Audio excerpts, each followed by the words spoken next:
Y pues recordarle que la clase está siendo grabada para que usted la pueda utilizar más adelante como material de apoyo. Todos, sin excepción alguna, pues conectamos su cámara, por favor, para saber que es usted quien está ahí, pues al tanto de su educación, y que pues vamos también a trabajar y pues evidenciar que estamos llevándole la información de manera correcta. Y pues parte de ello y parte de los requerimientos es de que usted active su cámara. Gracias a los que ya lo hicieron. Recuerda que si no la activa, pues vamos a retirarlo de la clase, ya que pues es un requisito que todos activemos que activemos la cámara. Gracias a todos los que ya lo hicieron. Recuerde que debe permanecer activa su cámara todo el tiempo. No es de que la vaya a conectar ahorita y después la vaya a desconectar. Entonces, gracias a todos los que ya lo hicieron. Y pues vamos entonces a trabajar. Qué bueno verles, qué bueno saludarles de manera visual. Es un agrado poderles saludar. Y pues entonces vamos a desarrollar nuestra actividad. Bien, en relación a lo que vamos a trabajar hoy, esto apunte la fecha que lo va a entregar. Lo va a entregar el próximo martes, ¿sí? El próximo martes va a enviar usted la información que vamos a desarrollar hoy en cuanto a marco teórico y a bibliografía. Eso es lo que nos corresponde trabajar en esta clase. Marco teórico y bibliografía. Lo que trabajamos hace 8 días, recuerde que lo pudo haber enviado el viernes, si usted lo deseaba. Si no, el espacio está abierto para que este viernes pueda enviarlo. Si usted ya lo tiene, pues lo puede enviar desde ya. Y si no, hasta el día viernes es la última fecha.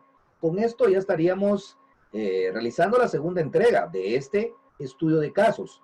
La primera entrega fue la entrevista o las entrevistas, las que usted realizó allá con sus familiares. En segunda instancia sería ya lo que es la metodología. Familia, cuantitativa, cualitativa, gabinete y trabajo de campo.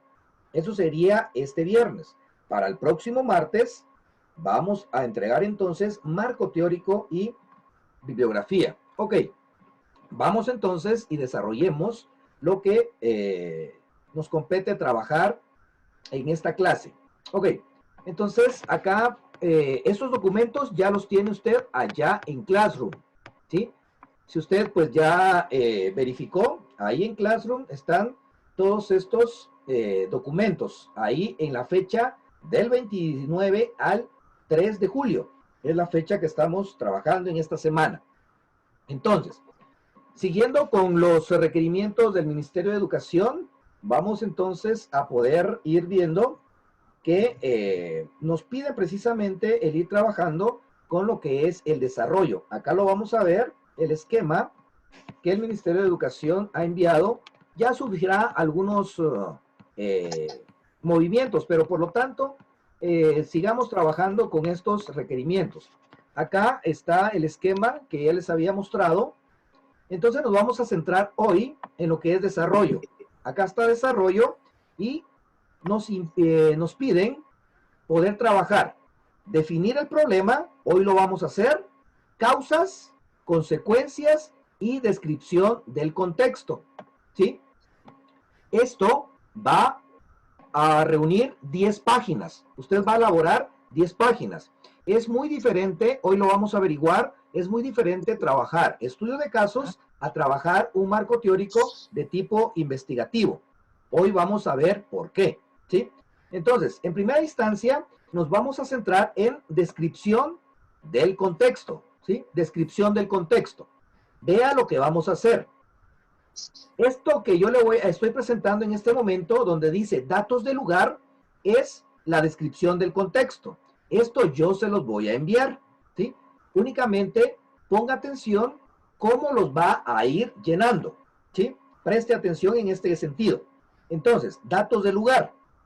Veamos, esto es contexto de lugar, ¿sí? Recuerde esta parte entonces acá, descripción del contexto, es decir, dónde usted vive, ¿sí? ¿Dónde usted vive?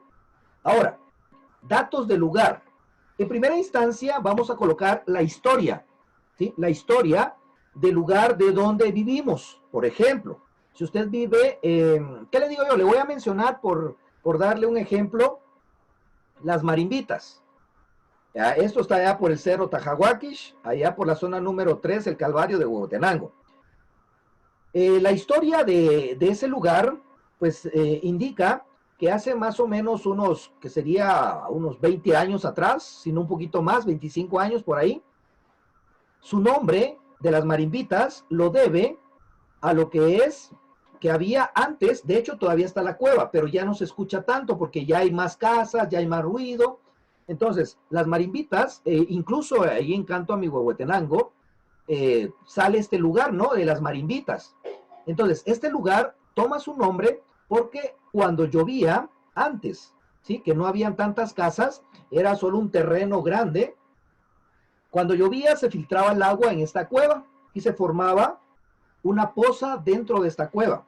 A la hora de que cuando llovía empezaba a gotear el agua hacia abajo. Y pues el caer del agua se oía como marimba, ¿sí? Cada vez que caía el agua se oía como marimba. De ahí proviene el nombre de las marimbitas. Entonces, esta historia se la comparto, es verídica, ¿sí? Es verídica, por eso si quiere usted pregunte a quien quiera de aquí de Huehuetenango por qué se llaman las marimbitas y esa misma historia le va a contar. Se lo cuento porque usted eso es lo que va a hacer con el lugar de donde vive. Profe, pero es que aquí donde yo vivo no tiene ninguna historia. Recuerda que vive en un municipio, vive en un departamento, el departamento es Huehuetenango, en el cual la historia, ¿por qué se llama Huehuetenango? ¿Qué quiere decir Huehuetenango? ¿Por qué toma el nombre de Huehuetenango? Si usted en dado caso dice, profe, aquí donde yo vivo no hay historias, solo se llama zona 8, pero ¿por qué se llama zona 8? ¿Desde qué momento fue instituido más o menos? ¿Sí? Profe, pero es que eso hay que ir a investigarlo. Claro, lo puede consultar en internet fácil, fácil, o le puede preguntar a papá y mamá. Recuerde que esto usted lo va a hacer junto con la familia, o de repente una llamada telefónica al abuelo o a la abuela, preguntándole por qué se llama, por ejemplo, Canchac. ¿Qué quiere decir Canchac? ¿Por qué le pusieron, si usted vive en un municipio, por qué le pusieron Cuilco, por ejemplo? ¿Por qué le pusieron La Democracia? ¿Por qué le pusieron Todos Santos Cuchumatán? ¿A qué debe el nombre? ¿Cuál es la historia? ¿Sí? Eso es lo que va a redactar usted ahí. Luego, datos geográficos. ¿A qué hace relación datos geográficos? Los datos geográficos son dónde está ubicada su casa. Está cerca de un volcán, cerca de una montaña, cerca de lo que es la ciudad, en el centro de la ciudad. ¿Cómo es el acceso a su casa? Es decir, hay calle pavimentada, hay calle asfaltada, está sobre una vereda o hay que atravesar un camino de terracería. ¿Cómo está ubicada geográficamente hablando su casa? Recuerde que son accidentes geográficos, montañas, valles, volcanes, lagos, ríos. De repente su casa está cerca de un lago, está cerca de una laguna. Son accidentes geográficos. Entonces, datos geográficos del lugar donde vive.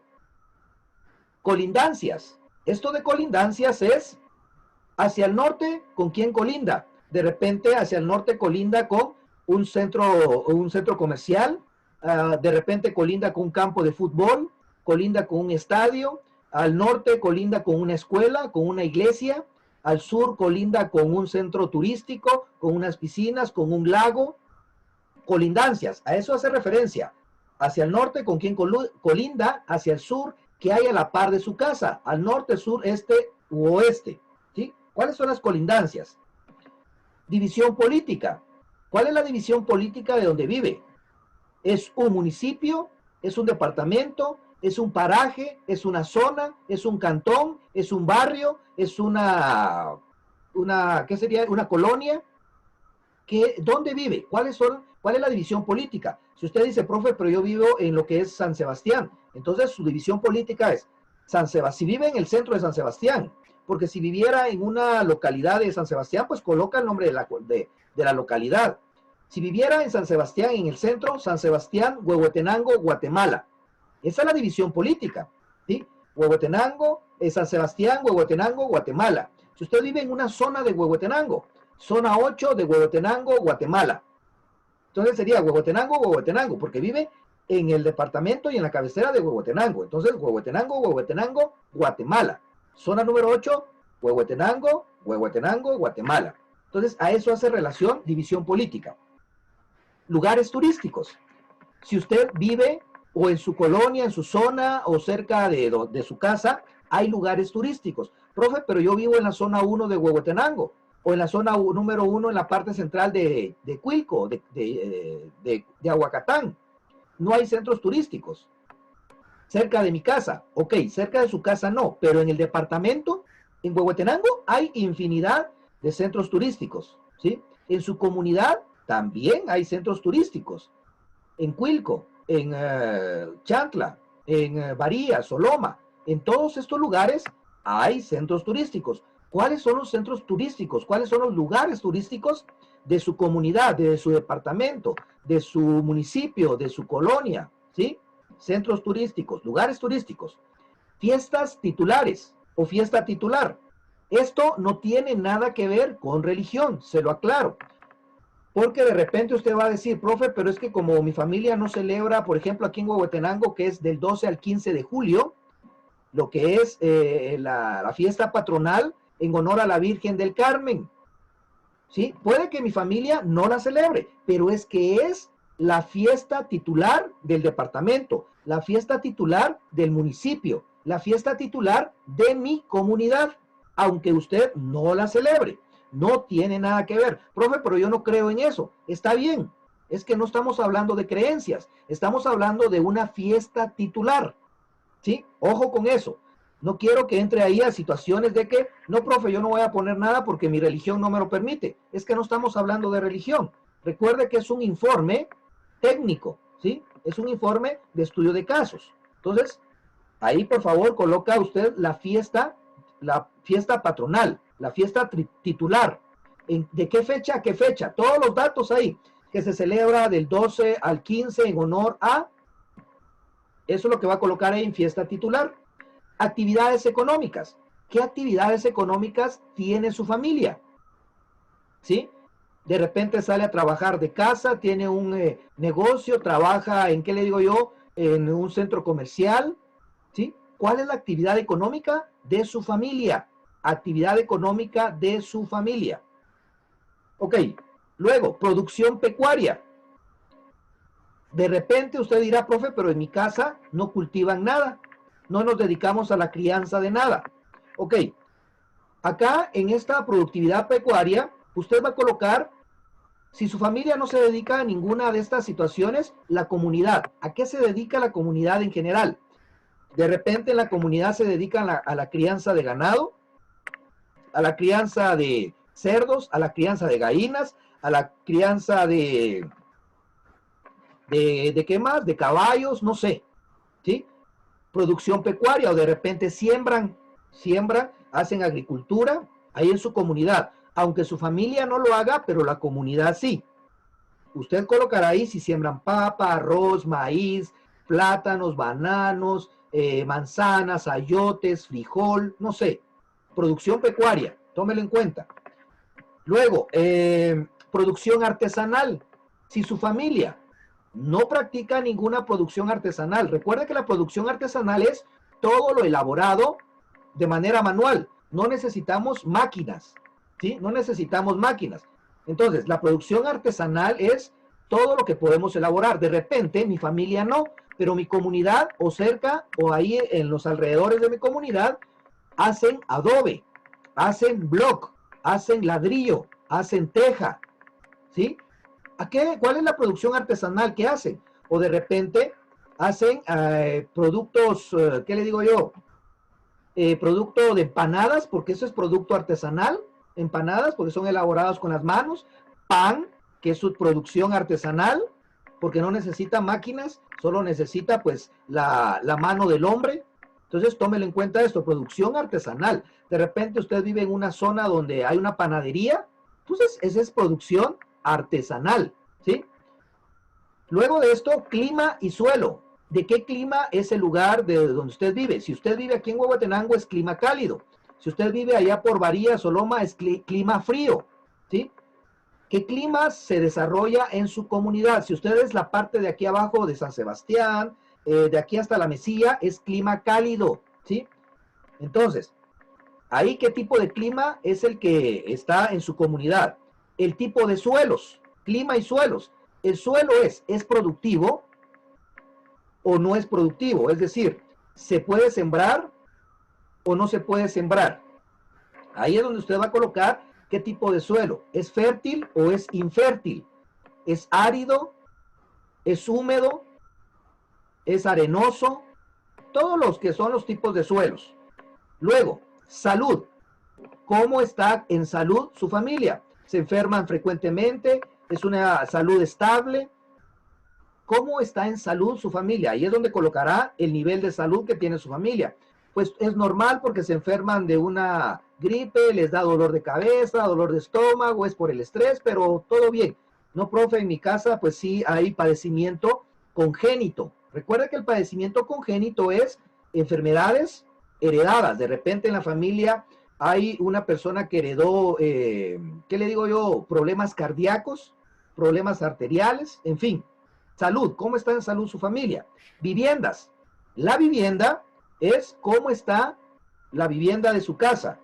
Es de terraz es de lámina, qué tipo de techo tiene, es de block, es de ladrillo, es de adobe, es de terraza, es pisos de azulejo, piso de cemento.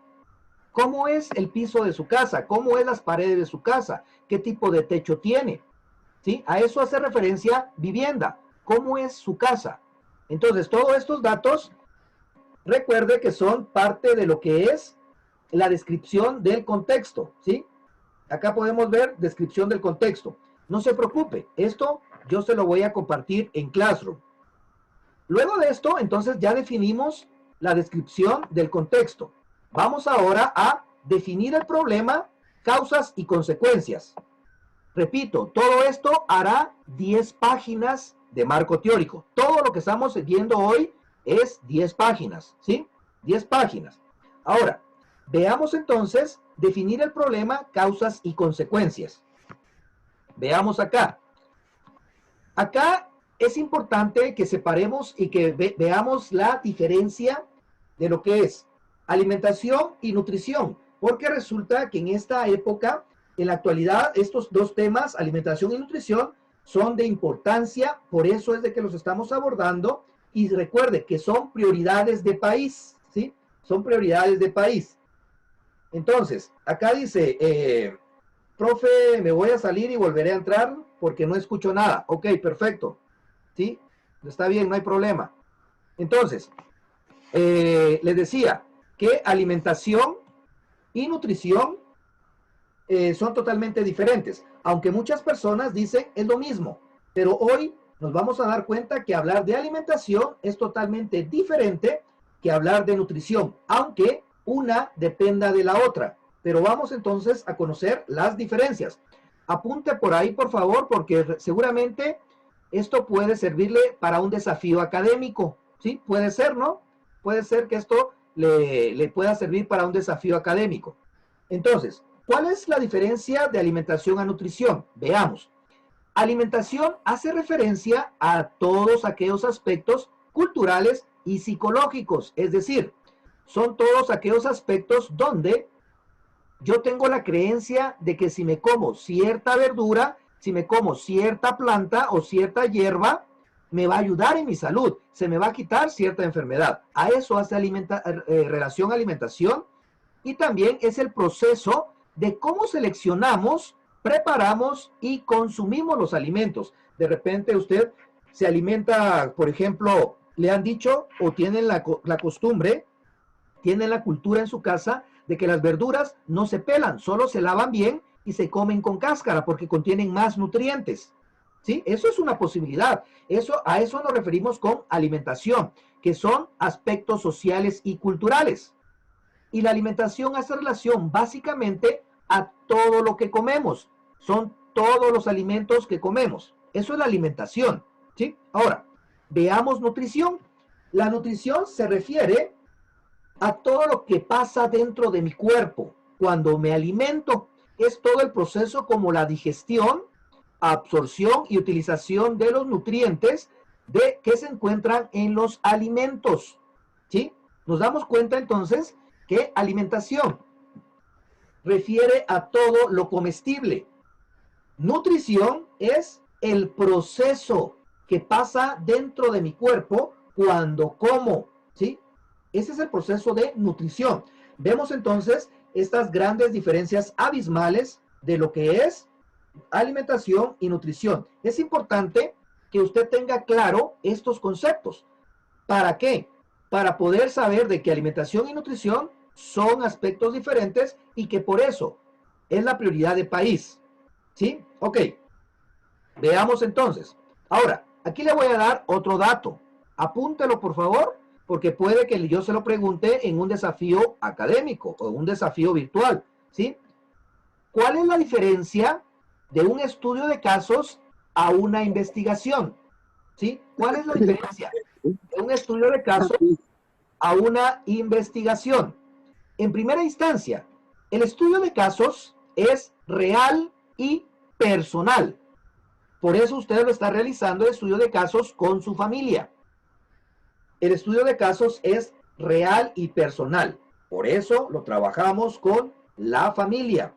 Ahora, la investigación es real también, pero no es personal. Esa es la diferencia, que la investigación no es personal. Por eso buscamos una comunidad, por eso buscamos una variable, ¿sí? Que posiblemente tenga la comunidad.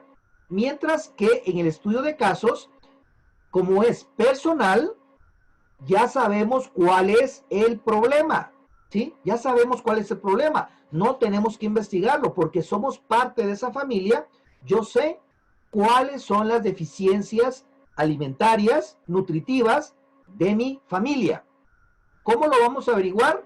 Con las entrevistas que usted ya realizó, ¿sí? Ahí usted platicó, se dio cuenta cómo era la alimentación antes y cómo es la alimentación ahora. Por eso le pasó la entrevista a personas de 30 años, su papá, su mamá, tíos, tías, abuelitos, abuelitas. Y la segunda la pasó a personas quienes preparan los alimentos y a quienes compran los alimentos. Entonces nos podemos dar cuenta de que tiene su propósito las entrevistas, ¿sí? Entonces, ahí están las diferencias bastante puntuales para lo que es estudio de casos y lo que es una investigación. Veamos entonces cómo vamos a aplicar este conocimiento para encontrar nuestra variable. Y aquí quiero que ponga bastante atención para poder encontrar la variable, es decir, el problema que se está dando en mi familia en relación a la alimentación, porque esto me va a garantizar a mí poder hacer el cierre y la discusión del tema. Porque recuérdense que esta parte también hay que trabajarla, cierre y discusión. Entonces, entender este proceso nos va a garantizar hacer una discusión y un cierre bastante puntual, ¿sí? Veamos entonces de qué se trata. En primera instancia, ya sabemos que es alimentación y nutrición, correcto. Ahora, veamos que cuando el organismo no recibe los nutrientes, ojo, los nutrientes vienen de los alimentos, ¿sí? Entonces, acá vamos a entender de que cuando nuestro organismo, o para que nuestro organismo haga una nutrición adecuada, debe de tener alimentos adecuados. Entonces, cuando el organismo no recibe los nutrientes o los alimentos necesarios, se puede producir un estado de mala nutrición. Vaya ya captando esta información para poder ya ir entendiendo lo que es buscar el problema y la variable. La población ya la tenemos. Ahora vamos a ver e identificar por medio de las entrevistas qué problema tiene nuestra familia, qué problema alimentario tiene. Ok, veamos que entonces cuando no comemos bien existe una mala nutrición, ¿sí? Mala nutrición cuando no comemos bien. Esta mala nutrición se puede dar en dos aspectos. ¿Cuáles son esos dos aspectos? Hay mala nutrición por déficit y una mala nutrición por exceso, ¿sí? Una mala nutrición por déficit y una mala nutrición por exceso. Recuerde que la mala nutrición es por no comer bien, por no comer bien. Cuando es una mala alimentación por déficit, tengo la causa de una desnutrición, ¿sí? La causa de una mala nutrición es por déficit, se llama desnutrición. Ahora, una mala nutrición por exceso es donde yo voy a tener sobrepeso y obesidad. Vemos entonces que son dos aspectos totalmente diferentes. Por exceso puede ser obesidad, sí, claro, definitivamente, ahí lo manifiesta, ¿sí? Por exceso es obesidad. Entonces acá lo podemos ver, ¿sí? Que por exceso es sobrepeso y obesidad. Entonces, tengamos bien claro esto para poder ir viendo cómo vamos a realizar nuestro marco teórico. Vea pues, entonces, cuando yo me alimento mal o cuando mi familia, porque yo entrevisté a mi familia, cuando mi familia se alimenta mal, existe mala nutrición. No es de que esté desnutrida, ¿sí? No, todavía no sabemos eso. Lo que sí sabemos es de que está mal nutrida, ¿sí? Hay una mala nutrición, que la mala nutrición se da en dos aspectos, por exceso y por déficit, ¿sí? Por déficit quiere decir que nos falta algo, que no estamos comiendo bien.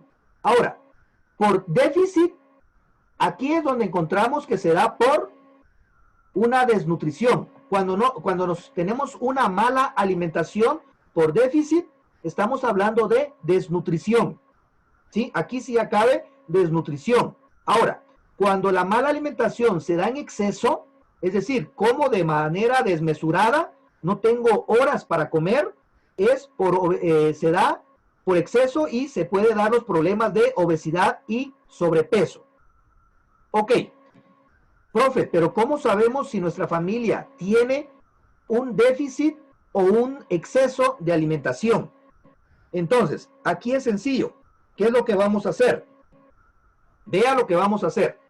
En este documento existe una parte llamada olla familiar guatemalteca. Vamos a ir a esa parte para poder saber si nuestra familia tiene mala alimentación o ya sea por déficit o por exceso. Veamos entonces. Acá está la olla familiar. Usted la puede observar. Acá dice la olla familiar guatemalteca. Acá usted puede observar cómo es o cómo debería de ser nuestra alimentación. Esto es lo ideal, ¿sí? Lo ideal para comer. Si nos damos cuenta, aquí vienen azúcares, grasas, carne, hierba y verduras, leche y derivados, frutas y cereales, granos y tubérculos. Ahora, aquí nos indica también con qué frecuencia los vamos a consumir o los deberíamos de consumir.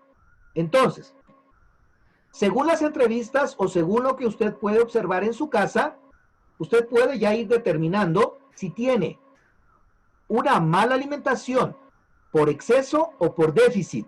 Veamos entonces cómo lo vamos a analizar. Por ejemplo, yo les puedo decir, en mi familia comemos fruta una vez a la semana, nada más. Fruta una vez a la semana. Entonces, dentro de esta olla familiar, vamos a identificar dónde están las frutas. Veamos entonces dónde están las frutas en esta olla familiar. Y la vamos a identificar en esta parte de acá, miren, dice frutas. ¿Sí? ¿Ya la observó? Acá está frutas. Entonces, la olla familiar nos indica que las frutas las tenemos que comer todos los días. ¿Sí? Todos los días tenemos que comer frutas. Usted ya conoce, obviamente, las frutas. Banano, papaya, melón, sandía, zapote, mango, uvas, en fin, todas las frutas que usted conoce. Ahora, yo le pregunto a Cecia Morales, el ejemplo que yo les di. En mi familia comemos fruta una vez a la semana. Yo te pregunto, Cecia, ¿en mi familia hay una mala nutrición por déficit o por exceso? Por exceso, digo yo, profe. Te repito, en mi familia comemos una vez por semana fruta. La olla familiar nos recomienda comer fruta todos los días? ¿Es una mala alimentación por déficit o por exceso? Por déficit. Ah, bueno, perfecto. ¿Sí? Por déficit, porque yo estoy comiendo con mi familia una vez al día frutas. Pero acá la olla familiar guatemalteca me dice que debo de comer diario para tener una nutrición adecuada. Entonces, eso es lo que usted tiene que ir analizando. Por ejemplo, yo le pregunto a Naimi, en mi familia, comemos, ¿qué te digo yo? Bueno, tomamos gaseosa todos los días, ¿sí? Todos los días en las 3 comidas, siempre nuestra gaseosa, ya sea Pepsi, Coca-Cola, Mirinda, Fanta, siempre tomamos gaseosa. La gaseosa contiene azúcar. Ahora, vemos la olla familiar. La olla familiar nos dice que debemos de consumir azúcares con moderación. Entonces, mi familia tiene una mala alimentación en cuanto al azúcar por déficit o por exceso. ¿Por exceso? Exactamente, porque no es moderado tomar gaseosas todos los días, a todas horas, ¿sí? Ahí tenemos una mala nutrición, una mala alimentación. Por lo tanto, es mala nutrición por exceso, porque acá dice coma azúcar o consuma azúcar, pero con moderación. No nos tenemos que pasar. Entonces, eso es lo que tiene que hacer usted con las entrevistas que ya pasó, con el diario convivir que tiene con su familia, porque tenemos que analizar esta olla familiar para poder determinar qué problemática se está dando en mi familia. A esto que hace referencia acá, de que si es una mala nutrición, porque seamos honestos, en nuestra familia, aunque querramos, o es un poquito complicado, ¿sí? No estoy diciendo que no sucede, puede suceder, pero seamos honestos. En las familias guatemaltecas, por la misma situación, es muy complicado llevar una dieta balanceada, una dieta adecuada, porque muchas veces, qué rico comer tacos, mejor si tienen mucho aceite, qué rico comer papas fritas, mejor si como diario papas fritas porque me encantan, es mi comida favorita, pero no me estoy dando cuenta que estoy saturando de grasas mi organismo. Entonces, definitivamente tengo una mala alimentación. O puede usted decir, es que, profe, las verduras a mí no me gustan, no me gusta comer verduras. Es raro cuando yo como verduras. Entonces, la olla familiar dice que verduras debe de comer diario, ¿sí? Y usted, pues, las come una vez al mes, imagínense. Tenemos una mala alimentación y esta es por déficit. Y por déficit nos dice que tenemos desnutrición. No, profe, yo estoy bien sano, mire, yo estoy bien sano. No, recuerde, si usted no cumple con las normativas de esta olla familiar, definitivamente tenemos mala alimentación, ya sea por déficit o por exceso, que por déficit es una desnutrición, por exceso un sobrepeso y una obesidad. Ahora, vamos a analizar cómo vamos a hacer entonces. No me aparece la pantalla. Le pregunto a los demás, ¿sí les aparece lo que les estoy proyectando? ¿Sí pueden leer acá lo que les estoy proyectando en la pantalla? Sí, profe. Ok, entonces, a quien me mandó el mensaje, Cecia, revisa ahí, porque sí se está proyectando. Entonces, le decía, ¿cómo vamos a hacer la elección del problema social, la variable? Porque la población es nuestra familia. Veamos entonces, ¿cómo le vamos a hacer acá? Ok, veamos entonces, ¿qué vamos a hacer? Ya identificamos que es, bueno, les voy a poner mi caso. En mi familia, pues sí consumimos carne todos los días. Entonces ya analicé la olla familiar y digo, híjolas, y me están recomendando que coma carne 2 veces por semana. ¿Sí? Acá lo dice la olla familiar, miren. Si usted come carne todos los días, independientemente del tipo de carne, usted tiene una mala alimentación por exceso. Tenga cuidado, porque acá dice carnes 2 veces por semana, nada más, ¿sí? Ya sea pescado, carnes blancas, carnes rojas, ¿sí? No importa. Carne es carne. Entonces, 2 veces por semana, pero si usted está comiendo diario, así como ejemplo, ¿no? Yo estoy comiendo carne diario. Entonces, ya identifiqué que si estoy comiendo carne diario es por exceso. Tengo una mala nutrición por exceso. Entonces ya sé que esto me va o me está provocando sobrepeso y obesidad, ¿sí? Ya sé porque estoy alimentando de manera excesiva. Profe, se pausa muy seguido su video. Bueno, eso es cuestión de el celular. Sí, bueno, también Darwin, Jonathan, ok. Cecia también dice, ok. Entonces vamos ¿cómo se llama? A ir dando un espacio para que tengamos ahí. Ok. Vea, ya se nos va a acabar el tiempo. Si se desconecta, se vuelve a conectar, por favor, ya sabe, al mismo link. Ingresa al mismo link, ya vamos a terminar con esto para poder ir viendo cómo usted va a presentar esta parte. ¿Sí? Se vuelve a conectar, por favor, si se desconecta. Se traba el audio, ok, seguramente es por el tiempo. Pero ya ahorita vamos a reconectarnos, ¿sí? Repito, nos vamos a reconectar si se cierra. Ok. Entonces,